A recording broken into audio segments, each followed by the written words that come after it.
Ya, hari-hari ini kita menyaksikan di banyak ini media sosial itu tentang, dan juga di televisi ya, bagaimana seorang Masinton Pasaribu, ya, politisi dari PDIP, ya, terkenal. Kalau Akbar Faisal itu nyebutnya sniper PDIP, penembak ulung dari PDIP, tiba-tiba melontarkan mengenai apa itu Brutus di ya apa itu yang merujuk langsung atau tidak langsung kepada Pak Menko Investasi Pak Luhut Binsar Panjaitan. Dan ini bagi saya ya DPR harusnya begitu, yang tidak hanya mengapresiasi tapi seharusnya lebih banyak memberikan kritik gitu. Jadi jangan malah orang pakai serban yang kritik pemerintah, ya biar politisi aja, ini kan tugasnya DPR. Dan Masinton itu ya melaksanakan fungsinya sebagai DPR. Jadi dibalik itu kan ada apa ya yang dilontarkan kan cukup ngeri gitu ya, yang bahwa hasil dari apa itu kerjaan dalam tanda petik mafia minyak goreng ini yang apa dirjennya ya itu yang dirjen Menteri Menteri Perdagangan ya yang ditangkap itu mafianya. Dan yang menarik lagi yang nangkap itu Kejaksaan Agung Pak Burhanuddin namanya. Kok malah bukan KPK, ini juga banyak menimbulkan banyak apa itu teka-teki bagi masyarakat. Dan ya kalau saya sih memang idealnya itu yang kritik pemerintah itu yang menjadi pendukung pemerintah, karena ya mendukung memilih itu kan artinya bertanggung jawab terhadap pilihannya. Selama ini kan secara umum di semua belahan dunia ini biasanya yang kritik pemerintah itu adalah dulu orang yang tidak milih pemerintah itu yang terpilih itu. Jadi lebih banyak semangat untuk menjatuhkan gitu, bukan untuk memperkuat. Kalau saya melihat Masinton ini ya lebih banyak untuk memperkuat pemerintahan presiden yang sekarang Pak Jokowi itu. Dan ini menarik karena sebagai sniper, orang yang dikenal sebagai sniper PDI, berarti apa yang disampaikan oleh Bang Masinton itu secara umum kan mewakili PDI kan itu, PDIP itu ya. Dan di situ juga semakin menegaskan lagi mengenai persaingan dalam tanda petik antara kubu PDIP dengan kubunya Pak Luhut Binsar Panjaitan itu. Nah ini Pak Masinton maupun Pak Luhut Binsar sama-sama orang Tapanuli ya. Jadi keren ini, dua aktor politik yang sekarang ini lagi apa ya menjadi star lah, menjadi bintang lah. Dan ya kalau itu salah satu tuduhannya Masinton, sebagaimana kita tahu kan bahwa hasil dari minyak apa mafia minyak goreng itu dipakai untuk pembiayaan kampanye langsung tidak langsung tentang apa masa perpanjangan jabatan presiden yang diusung oleh sekelompok orang itu, yang termasuk Pak Luhut yang katanya punya big data, tapi ternyata beliau tidak bisa mengungkap sampai hari ini, atau tidak mau lah mengungkap tentang big data itu.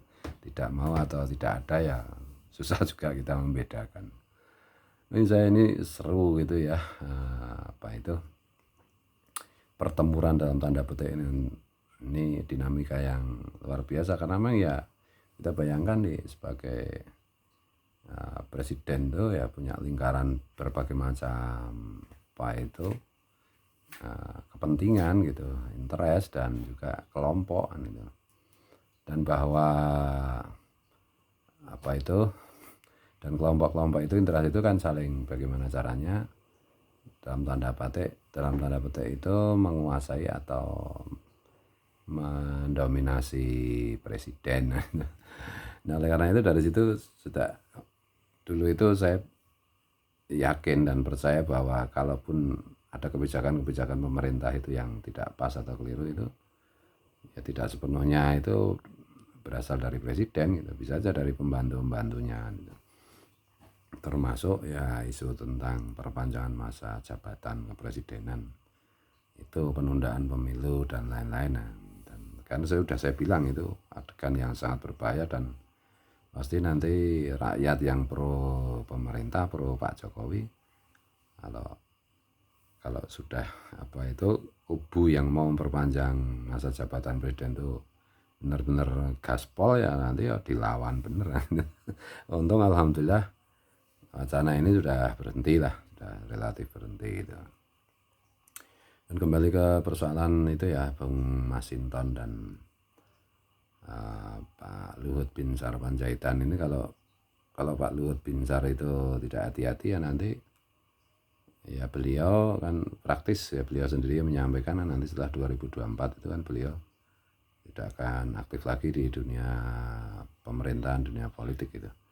Dan selama ini kan Pak Luhut Binsar itu LBP itu kan ya terkenal menteri segala urusan, dan memang segala macam urusan yang ditugaskan pada beliau kan bisa dibilang sukses gitu. Nah, untuk adegan ini yang tentang dalam tanda petik pertengkaran dengan Masinton, kalau nggak dikelola dengan hati-hati ya nanti ya apa yang prestasi-prestasi yang sudah ditorehkan oleh LBP ya bisa dilupakan orang, bisa setitik nila rusak susu sebelanga. Dan ya menarik juga ini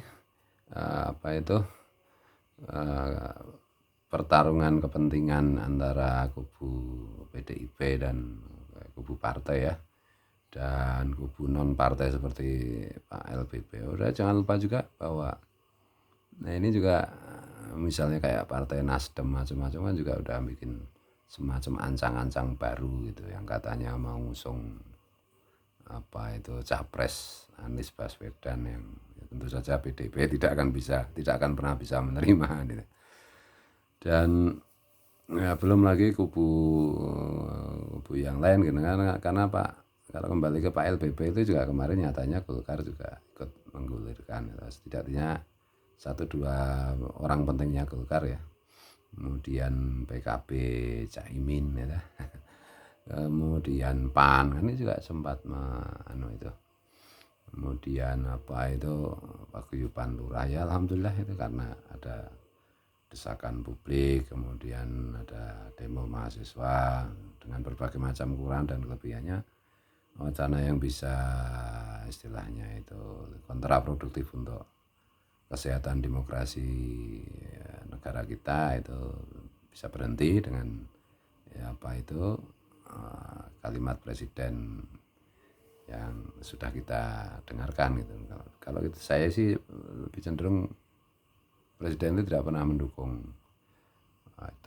wacana perpanjangan masa jabatan itu. Dan kalaupun ada sedikit kegamangan itu ya karena tabrakan kepentingan lah di orang sekitar presiden itu ya. Kita masih menunggu bagaimana isu yang digulirkan oleh Masinton itu, mengenai apakah hasil dari kerja mafia Migor ini benar-benar untuk pembiayaan itu, dan siapa saja yang terlibat itu. Dan ya ini bagi saya yang jadi tokoh protagonisnya ya Masinton dan Jaksa Agung ya. Sementara mungkin ya Pak LBP dalam posisi saat ini ya kayak menjadi tokoh antagonis, termasuk juga KPK, karena kan urusan korupsi harusnya ya nggak tahu juga apakah ada koordinasi pembagian tugas atau apa. Tapi setidaknya sampai hari ini kita tidak mendengar KPK mengeluarkan statement yang relevan ya, yang terkait dengan isu mafia Migor ini. Ya ini ngomong ngalor gitu aja ya.